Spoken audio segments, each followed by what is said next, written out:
Remember when they said Pi was just a phone gimmick that would never be worth anything? When your friends laughed because you were mining air? Well, here's what I'm telling you. You were right. That distribution model they mocked? It's exactly what positions Pi to achieve what Bitcoin never could, becoming actual everyday money for hundreds of millions of people, and you got in when it cost nothing.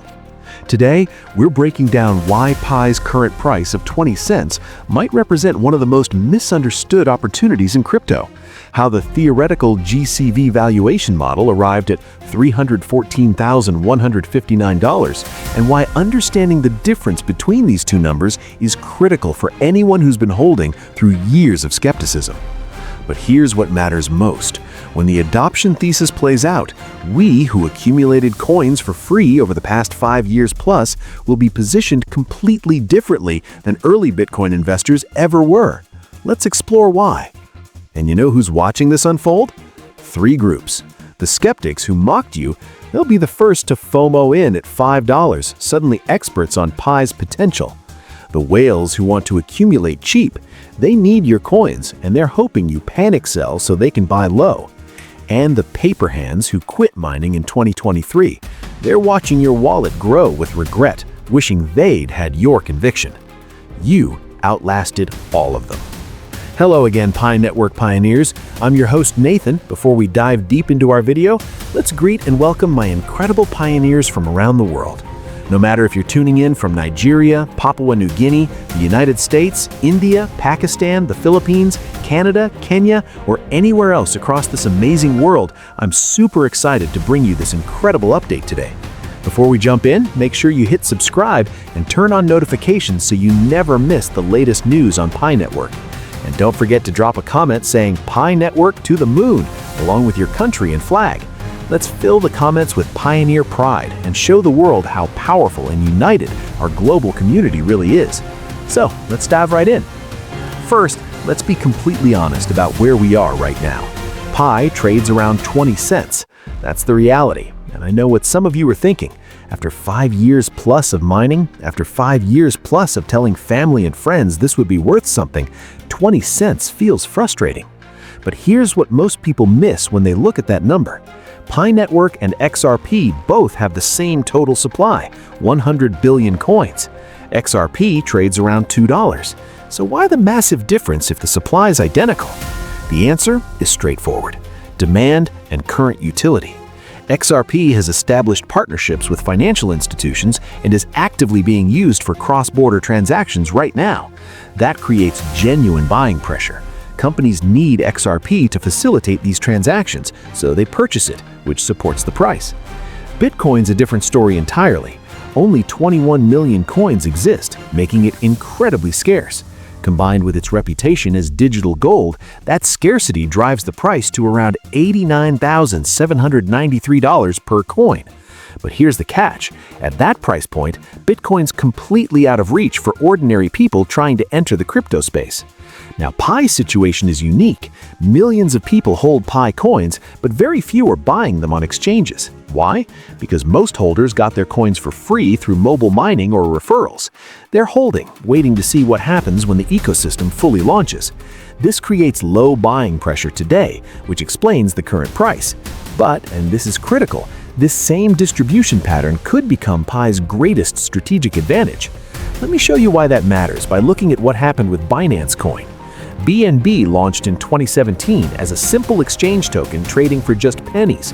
Today, BNB trades around $881 to $900 depending on market conditions. But here's what matters. BNB didn't pump on speculation alone. It grew because people actually used it for 3 specific purposes. First, utility. Users needed BNB to pay lower trading fees on Binance, creating constant demand. Second, supply management. Binance regularly burned tokens, reducing supply and creating scarcity over time. Third, ecosystem expansion. As Binance grew into DeFi and other services, BNB gained more use cases. The strategic lesson here, when utility, adoption, and ecosystem growth align, price appreciation can happen quickly. BNB didn't take decades to reach these levels. Once the fundamentals aligned, growth accelerated, sometimes jumping hundreds of dollars in months. Now, I'm not saying Pi will follow the exact same path. Every project is different, and past performance doesn't guarantee future results. But the pattern matters. When Pi's ecosystem develops similarly, when merchant adoption materializes, when the use cases multiply as planned, we could see comparable momentum. Here's where Pi's model becomes genuinely interesting from a strategic standpoint. When you have millions of people already holding a currency ready to use it, you've solved one of crypto's biggest problems: distribution. Bitcoin required expensive mining equipment from day one. Ethereum needed technical knowledge and computing power. Early investors had to buy in with real money. If you didn't have capital or technical skills, you were locked out. Pi flipped this completely. Anyone with a smartphone could mine Pi for free. No expensive equipment, no technical expertise, no upfront capital required. This allowed millions of people in developing countries, people who would never have accessed Bitcoin or traditional crypto, to accumulate digital assets. Whether you're in a major city or a rural village, you had the same opportunity. Now, some people connect this to wealth distribution philosophies like Nasara and Gesara. Whether you believe in those specific proposals or not, the core principle resonates, creating a more level playing field where economic opportunity isn't concentrated among a wealthy few. Pi, whether intentionally or not, embodies this approach. Instead of making a few thousand early investors wealthy, it's spreading potential opportunity to millions. If you're still watching this, you're not a quitter. You're part of the strategic holder class. We're the ones who understood what others couldn't see. But distribution alone doesn't create value. Having millions of coin holders means nothing if those coins aren't useful. So what makes Pi potentially different from just another free token? The answer lies in how Pi is designed for daily transactions, which is fundamentally different from Bitcoin's model. Let's be realistic about Bitcoin for a moment. It's brilliant as a store of value, as digital gold. For holding wealth long-term or moving large amounts internationally, Bitcoin works. But for daily spending, it has some serious limitations. Bitcoin transactions can take 10 minutes or more to confirm. Transaction fees can spike to $10, $20, even $50 during network congestion. Imagine paying a $15 fee to buy a $5 coffee. It doesn't work for daily spending. And that's fine. Bitcoin serves a different purpose. Even at $89,793 per coin, Bitcoin remains primarily an investment asset, not everyday money. Pi Network, on the other hand, is built from the ground up for daily use. It's mobile first, running on the phone in your pocket. Transaction speed is fast. Fees are minimal or zero. This makes it practical for what people actually do every day: buying groceries, paying for transportation, sending money to family, paying for services. Imagine this scenario. You're in a small town, need to pay someone for car repairs. With Bitcoin, you'd explain wallet mechanics, wait for confirmations, possibly pay high fees. With Pi, you open an app, scan a code, send payment instantly, as easy as sending a text message. This is where adoption becomes possible. When something's easy to use, people use it. When people use it, merchants start accepting it. When merchants accept it, more people start using it. This creates a value-building cycle. Here's what makes this particularly interesting. Millions of people already have Pi in their wallets from mining. They didn't have to buy it. So when the ecosystem launches and merchants start accepting Pi, these millions of users already have currency ready to spend. They're not waiting to buy in. They're ready to transact from day one. When this materializes, it will be completely different from any other cryptocurrency launch in history. But if all this is true, why is Pi only 20 cents right now? And where does this number of $314,159 come from? Let me explain the global consensus value model, because understanding this is critical for long-term holders. GCV is a theoretical calculation created by community analysts. It asks, if Pi Network became a globally adopted currency used for a significant portion of world economic transactions, what would each coin be worth based on supply and demand? The calculation works like this. You take the total economic value that Pi would facilitate, all goods and services bought and sold using Pi globally. Then divide that by pi's fixed supply of 100 billion coins. The result gives you a theoretical value per coin. The 314,159 figure represents a maximum potential scenario. We're talking about pi being used across multiple countries by hundreds of millions or billions of people for everything from daily purchases to business transactions to international trade. Now, let's be absolutely clear about what this number represents and what it doesn't.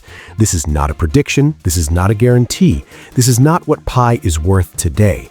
This is a theoretical ceiling based on full global adoption, the maximum potential if every assumption in the model materializes perfectly. It's like saying, if every person on Earth used pi for half their transactions, this is what the math suggests each coin could be worth under those conditions. So why is the price 20 cents today if the theoretical model suggests $314,159? Because we're nowhere near that level of adoption yet. The pi ecosystem is still in early stages. Most merchants don't accept it yet. Most coins are sitting in wallets, not circulating through the economy. The network is building, but it hasn't reached critical mass. Think of it like the early internet. When the internet first started, very few people used it. Early websites had almost no visitors. If you valued internet companies based on their 1995 users and revenue, they'd be worth almost nothing. But people who understood the potential saw what could happen when everyone got online. The same logic applies here. The current low price reflects today's reality: limited adoption, low liquidity, ecosystems still under development. The GCV number represents a possible future: global adoption, high usage, an established economic network. The gap between these two numbers represents both the opportunity and the risk. Whether that gap closes depends on whether the adoption thesis plays out. Which brings us to a crucial question: who benefits most when pi achieves even a fraction of this potential? Here's where timing becomes everything. If you've been mining pi for months or years, you already have coins in your wallet. You didn't pay for them, you earned them by participating in the network. When adoption increases, you're already positioned. This is completely different from Bitcoin or Ethereum, where you had to buy in with real money. If Bitcoin goes from $30,000 to $60,000, only people who had capital to invest benefit. But with pi, even people with no money to invest have been accumulating coins for free. This creates a unique advantage for those of us who participated early. As the network grows, as more merchants accept pi, as more real-world use cases develop, the coins you've been mining could increase in value organically. You're not hoping for price speculation, you're positioned to benefit from actual network growth and adoption. Network effects amplify this potential. Every new user makes the network more valuable for existing users. Every new merchant accepting pi makes your coins more useful. Every app built on the pi platform gives your coins more utility. It's a compounding effect as the development continues. But there's another layer. When you have coins ready to use, you can actually participate in the economy being built. You can spend pi at accepting merchants. You can use pi-based apps. You can transact with other users. You're not just watching charts, you're an actual participant in a potentially growing economic network. This participation creates real value. When you buy something with pi, that's a real transaction. When a merchant accepts pi and uses it to pay suppliers, that's real economic activity. These aren't hypothetical scenarios. This is actual utility building in real time, though still in early stages. We who accumulated pi early aren't just hoping for a price pump. We're positioned to participate in and potentially benefit from a massive economic network as it materializes. Everything we've discussed leads to this critical point: mass adoption. This is where theory becomes reality, where potential becomes actual value. When millions of people start using pi for everyday transactions, something powerful happens with what economists call the velocity of money. Velocity of money means how often currency changes hands. If you earn pi, spend it at a shop, the shop owner uses it to pay rent, and the landlord uses it to buy supplies. That's high velocity. The same coins facilitate multiple transactions, creating economic activity. High velocity means the currency is actually working as money. It's not just sitting in wallets hoping to appreciate. It's moving through the economy, enabling trade, facilitating exchanges, creating value with every transaction. This is what real currency separates from speculation. Bitcoin has low velocity. Most Bitcoin sits in wallets as long-term investment. Pi, when adoption happens as designed, could have high velocity because it's built for daily use. When currency moves faster through an economy, it creates more economic value with fewer total coins. This is basic economics. Now imagine this at scale. Millions of users worldwide making daily transactions, local businesses accepting Pi, people sending remittances internationally with low fees, apps and services built entirely on the Pi ecosystem. This creates genuine demand, not speculation demand. People need Pi to transact, not just to invest. This kind of demand is what supports long-term value in any currency. When people need a currency to participate in an economy, that currency has real utility, and utility creates sustainable value that doesn't depend on hype cycles. The Bitcoin network showed us that decentralized currency is possible. Ethereum showed us that blockchain can do more than just currency. Pi is attempting to show us that crypto can actually become everyday money for regular people worldwide. Whether it succeeds or not, the vision is clear. Accessible, usable, valuable digital currency for everyone. Now, imagine this with me for a moment. It's 2027. You're checking your wallet. Merchants accepting Pi in 30 countries.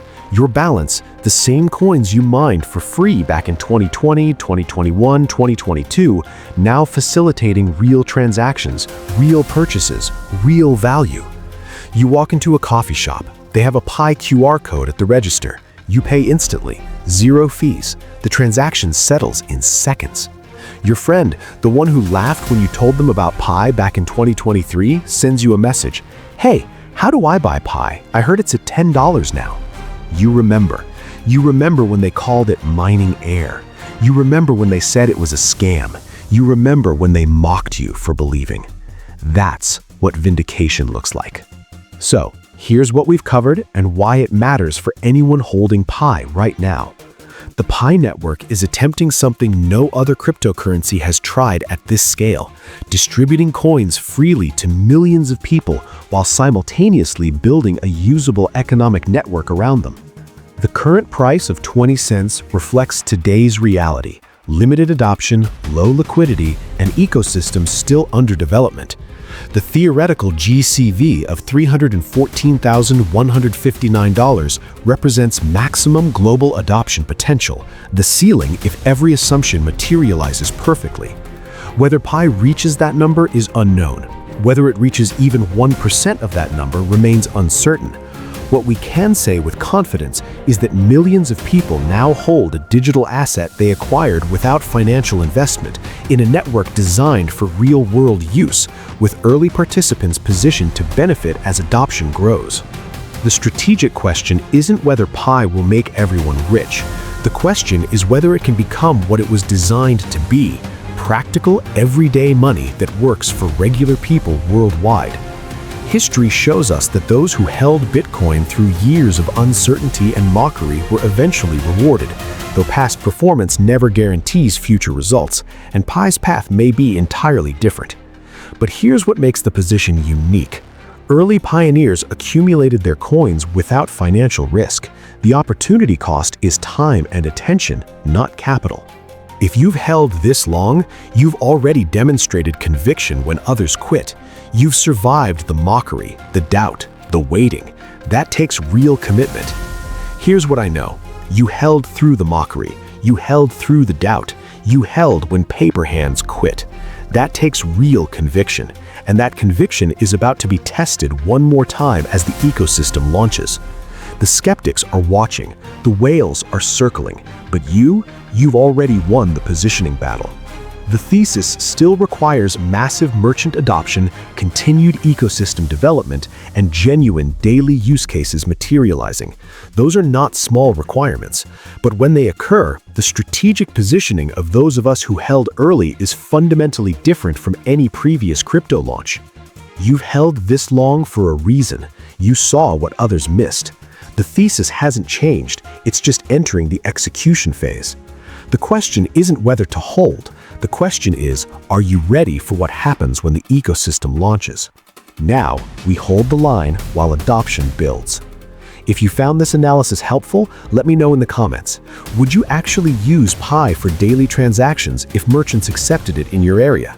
And if you want to stay updated on Pi Network's development and understand where this technology is heading, make sure you're subscribed. Thanks for watching, Pioneers. Stay strategic.